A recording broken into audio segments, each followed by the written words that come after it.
Good morning. Get yourself a cup of coffee. It's plenty warm. Thought I saw a mouse run across behind you. Plenty warm. Fans on in the shop. Air conditioner's on. I'm back home from the cabin, working on the next project so I can head back up. The next project at the cabin is jack up the generator building and then jack up the big shop down front. But what I got to repair is I've got a Jeep jack that I broke a few years ago. Kind of put it off to back burner.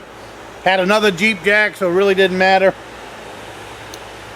But I just have a broken pin, so I was going to bring you along today on repairing this Jeep jack, just because it's probably something that you haven't seen before, and maybe it's interesting to you.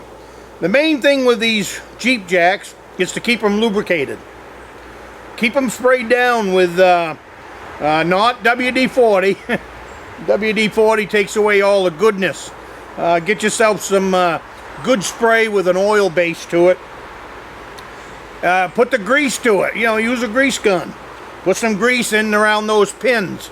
And just, you see it, you walk by it, spray it.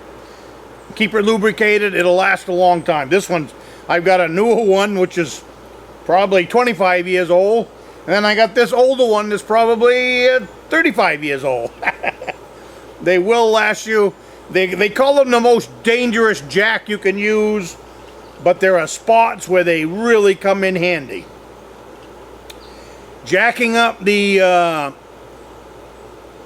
generator building in back of my cabin, they're gonna come in really handy, especially two of them.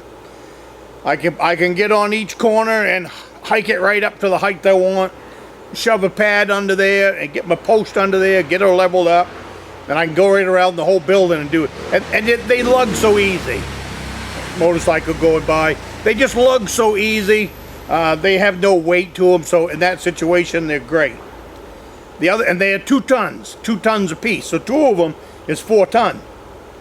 So then I'm going to take them around to my big shop down front. I'm not planning on doing the entire jacking job with them, but I would like it to get it up off the ground with them. If I can do that, where I can get the building up 6 inches off the ground with these 2 jacks, then I can slip my big house jacks under without a whole lot of work. So that's why I want to have 2 of them, and that's why I'm going to repair this one today and bring you guys along for the repair of it. So let's get going and have some fun with it. And maybe, just maybe, if you guys stick around, I'll slide in a little Maine story at the end. I know you guys have been liking old Maine versus new Maine stories, or even just some of my old trips, stuff like that. So if you're good and you stick around and say hello, I'll keep giving you guys a story every now and then. All right, here's what makes these things tick. There's 2 levers right here, and as you move that jack up and down, one will come out, the other one will go in, and it just kind of walks its way up, poking into these holes all the way up. Well, what's happened is there's a pin right here that sheared off. It's a special pin, and that's why it took me a while to go to the store and buy it. Not that it was hard to find, it was just that I was being I wouldn't say lazy, just didn't need the jack at the time. So what I'm going to do now, I picked up this kit. Now I've got all kinds of them. All different sizes. I only needed 1, so I got a feeling this thing gonna be around a while. But anyways, they're a I don't want to say shear pin, but you can see, maybe you can see. I'll get where I can show you guys. This is a kit with every size you can imagine. So I need the size that's going to fit in that hole, certain length. If it's too long, then I will cut it off with the chop saw. But in here, there's 120 of them anyways. And I would say probably most of them I don't need, but they will be on the shelf in my shop for many years to come. So I'm just going to set this aside so I don't spill it. And take out the temporary one that I put in. I put in a temporary one just to make sure that that was the problem before I wasted any time on this jack. So what we're going to do now,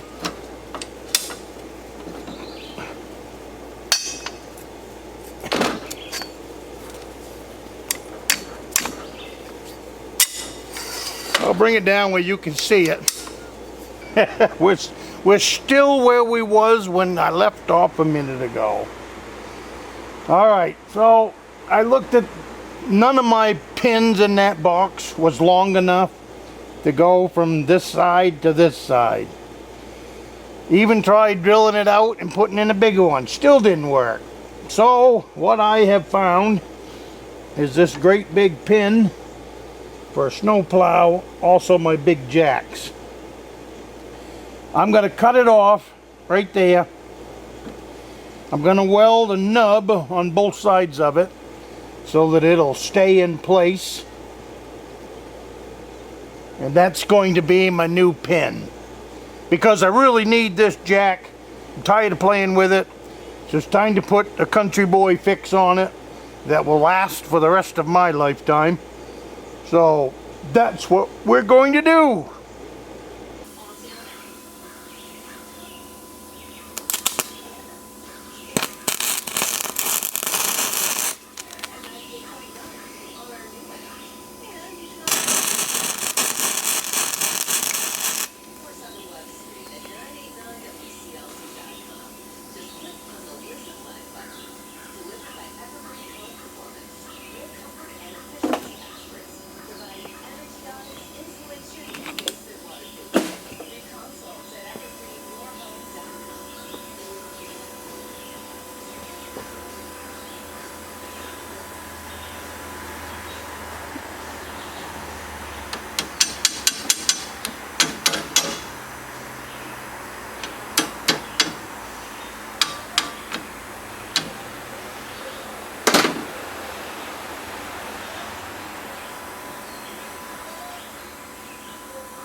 By golly, I think we got it.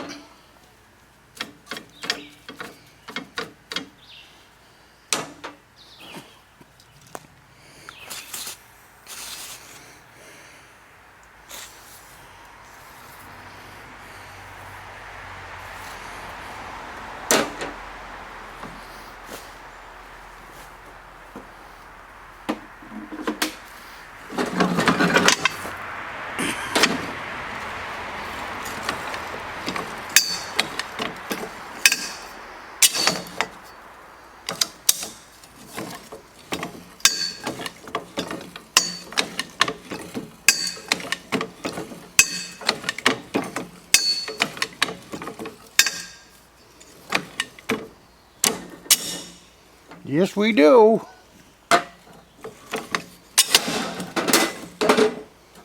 Just gonna lube everything up.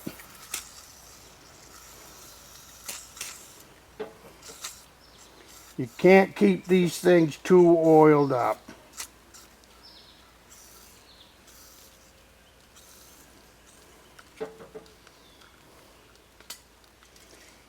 That's it. That's your Wednesday video. Repairing a Jeep jack. East Grand Woodsman style. Have a cup of coffee with you. Oh yeah, we were going to tell a story, wasn't we? Oh yeah, you guys hanging around for your story. Alright, well you wait. I'll take this camera down and we'll take her inside where I can sit in my easy chair in the shop, have a sip of coffee, and then I'm going to pack stuff up. It looks like we're expecting a thunderstorm.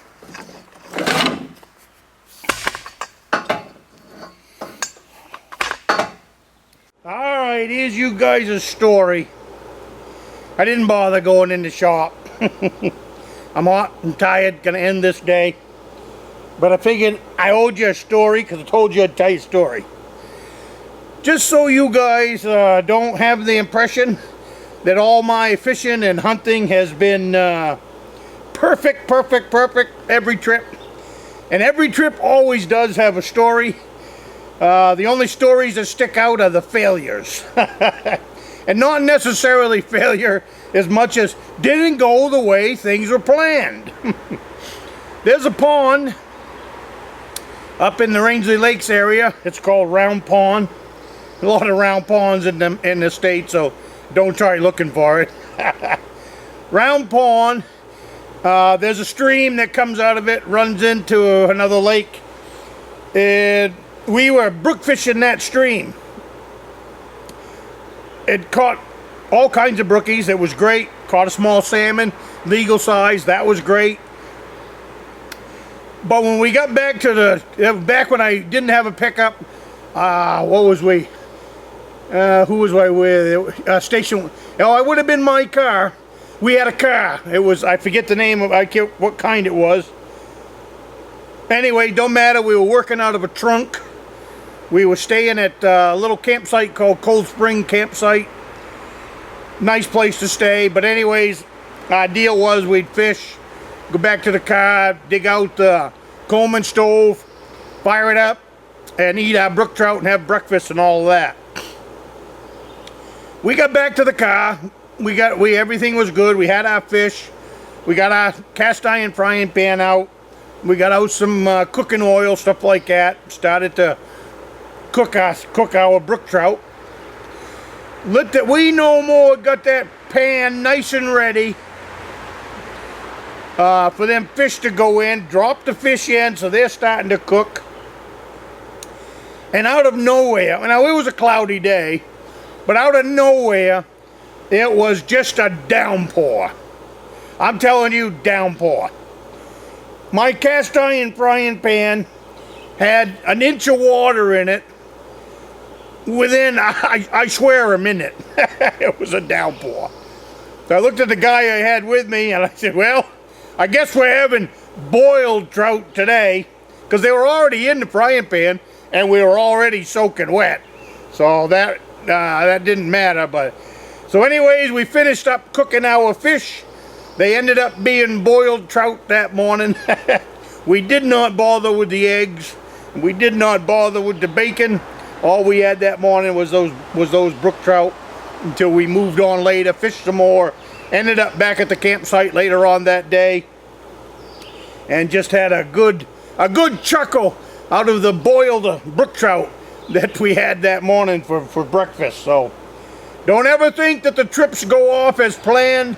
Mother Nature always has a trick up her sleeve just to get one over on you. So anyways, that's your fishing story for the day. And I'll keep dragging those out of the memory bank because I got a few more just like it. All right, I'll see you next week.